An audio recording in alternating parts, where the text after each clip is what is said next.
Well, it's day 60 of taking NDT.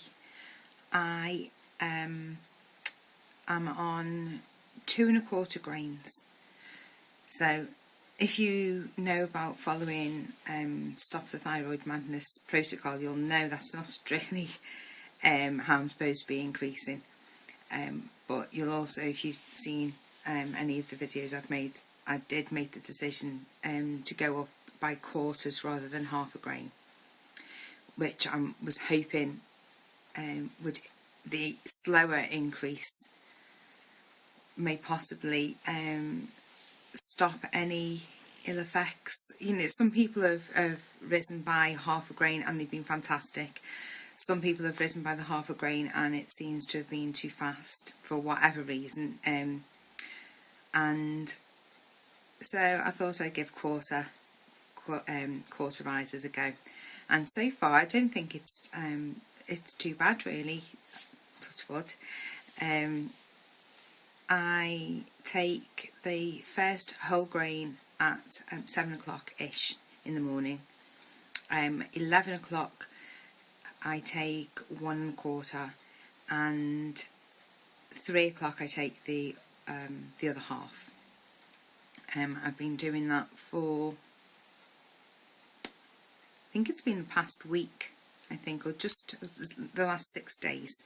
I'm planning on doing that for a total of 14 days, and then increasing again by another quarter, which will take me up to 2½ grains.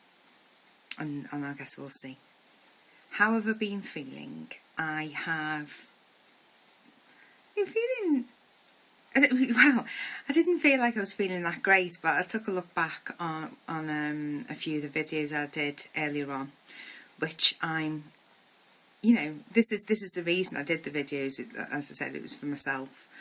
So I'm kind of glad I did take a look, because it made me realise that actually I don't feel as bad as I thought I'd do. So let's see. It seems that when I rise in my dose, I get some pains. I get joint pain, so around my ankles, knees and hips. I usually, you know, I've been used to getting sciatica. I was born with a club foot, which was corrected as a child. I had 3 operations at different stages as I was growing to straighten it, and it is straight. I mean, it can get a bit pigeon-toed when I'm tired, but generally it's straight. The Achilles heel, the Achilles tendon is very tight, so I'd had that cut and stretched.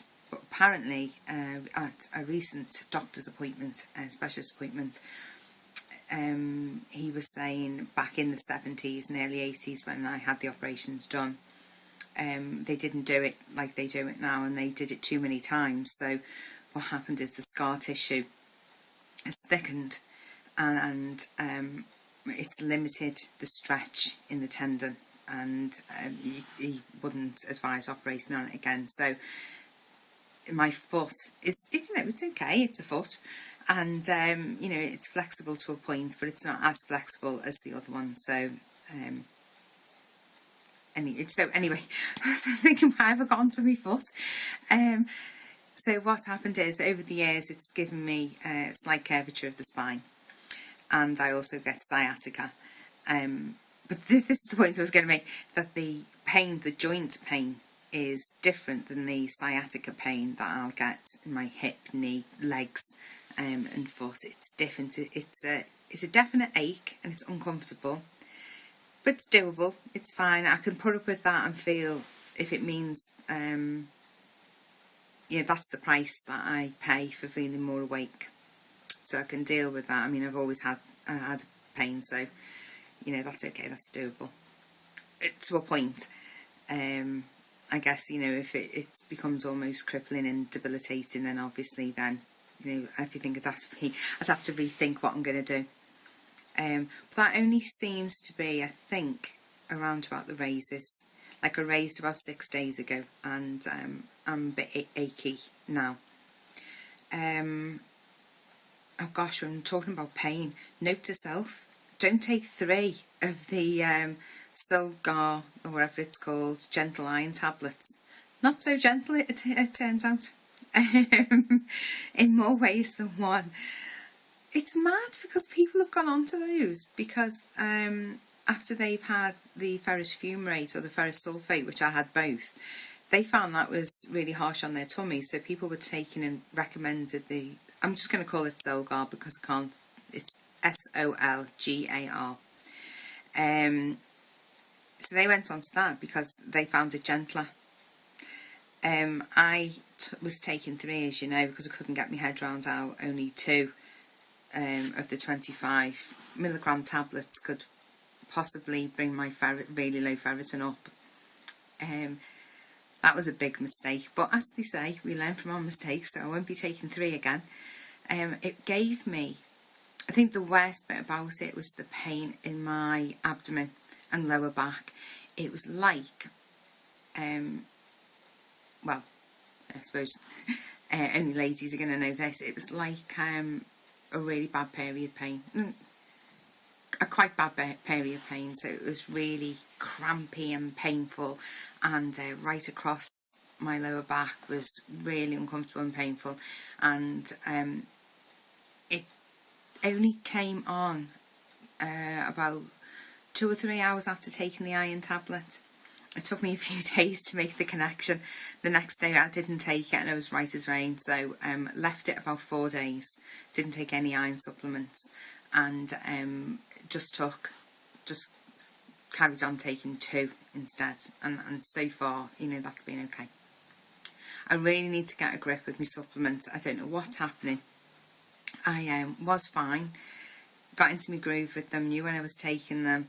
I sort them out in my special little tablet boxes in their little case, and so I just take one strip out every day and that's have everything that I need to take.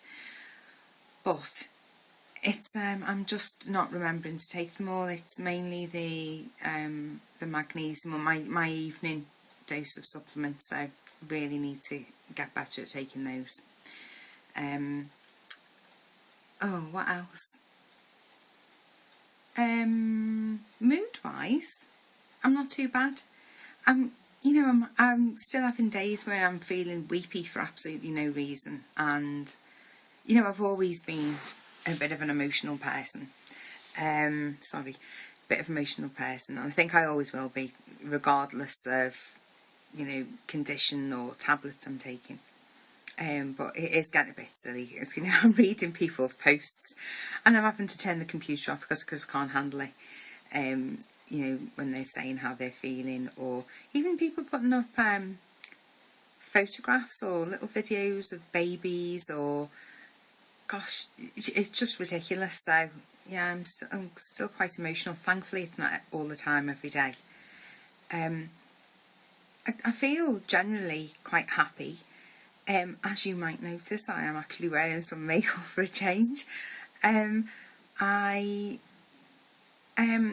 have been wearing makeup almost every day for the last 2 weeks, which, I don't know, just don't know why I'm wearing the makeup. I haven't worn makeup properly since I was pregnant with William, and then occasionally I'll put on a bit of makeup, like during for his christening about a year and a half ago, or if I've got to go somewhere and I can be bothered. But I used to wear it all of the time, and I wore it one day and then didn't wear it for a few days recently, and then I wore it again, and then I wore it the next day, and I don't know, people noticed and commented, and I just feel like I've managed to fit it in. Maybe it's because I'm not so tired in the morning, and it's maybe not as much of an effort as it was before, and maybe I really didn't care, and I'm not that bothered what people think of me. We're all different. You're going to like what you like, you're going to not like what you don't like. And I suppose as I've got older, because I've always been really shy and sensitive and realistic, that I'm not the most attractive person out there. You know, I've got fat wobbly arms, fat wobbly legs, and my sister always said, you know, as you get older you won't care as much, and just couldn't imagine that. And then it got to my late 30s, and something started changing. Got to 40 and I thought, well, you know, if you don't like your wobbly arms, don't look. Just don't look at me. I mean, I know I'm hard to miss with being so big, but just don't look if the way I look offends you. So I'm glad that finally kicked in. What was it? Yeah, so generally I'm feeling happy, the makeup's on. Last week I even had a red lipstick day, so that was quite an event. I mean, I haven't had one of those for about 4.5 years. It just felt right. It just felt like the day needed red lipstick. I even coordinated the outfit. Didn't just throw on the nearest thing to hand. Work-wise, I feel like I'm much more on the ball. I feel a lot more motivated. And the biggest change is that I'm not wanting to doze off. I'm not completely confused and confuddled by everything. I'm even remembering a few things, or remembering to look up the post-it notes on my diary. You know, just feel more positive. I do love my job, and I feel very lucky. Especially the new place, the new school I'm working in is fantastic. I just love it, and I love the people, and the kids are just the best. I just love them. So it's nice to start feeling like the old me again, and to really enjoy it, and to really feel a bit more that I'm bringing a bit more to the table, so to speak, like the old me would have done. So yeah, basically more positive. Just trying to think, yeah, work-wise, more on the ball. That's about it really. Just that I need to concentrate more on taking my supplements when I should. And yeah, I'm going to leave it at that, otherwise I'm going to start rambling even more than normal. I just wanted to check in really, because I haven't done a video for a while, because I just, if I'm honest, I feel like having the hypothyroidism and looking things up and trying to feel better, it kind of takes over your life quite a bit. In the beginning, you know, almost every spare time, every waking minute is spent researching and looking up, and then forgetting you've looked up and researched, and doing it again and writing it down, and losing your piece of paper or your notepad or whatever, and then doing it all again.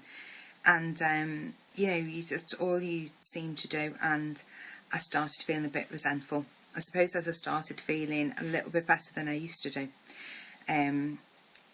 Did start feeling resentful, and I felt like my life had been hijacked, and I felt like the hypothyroidism was just destroying everything and taking everything and ruining everything and just making everything feel grey.